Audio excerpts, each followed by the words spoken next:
Salut, moi c'est Max. Moi c'est Marino. C'est nous les Intrépides. Nous sommes allés voir Moulin Rouge à Broadway. C'est le film qui est sorti en premier, en 2001. Et la comédie musicale a été créée en 2018. L'histoire, on suit un jeune artiste, un jeune poète qui veut percer dans la vie, se rend à Paris. Il rencontre des nouveaux amis et va éventuellement à la rencontre aussi de Satine, qui est la tête d'affiche là, du Moulin Rouge. Marino, qu'est-ce que t'en as pensé? Pour résumer, en une phrase, trop c'est comme pas assez. Voilà. Oui, on est au Moulin Rouge, ou plutôt au Moulin Rouge. Donc oui, ça prend des paillettes, des costumes, des couleurs, de la lumière.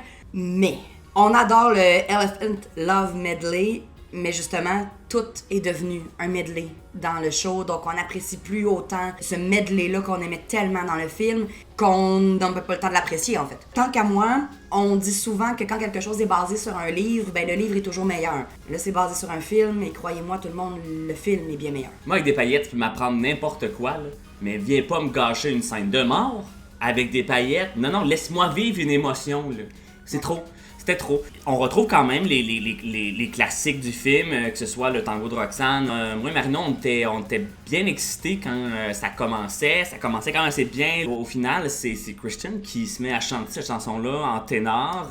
Et donc, on perd tout le charisme qu'on retrouvait entre autres dans le personnage du film, avec sa voix là, de basse et sa voix rauque. Ça ajoutait beaucoup de chaleur, beaucoup de sensualité au tango. Et là, avec la voix de ténor, j'ai trouvé que ça tombait à plat.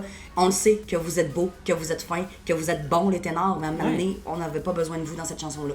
À quand les altos vont prendre le lead? Justice for the altos! Ouais! Tu sais, au début, en effet, les décors, ça c'est magnifique, mais plus ça va, puis il y a des décors à pu finir, ça devient tellement trop.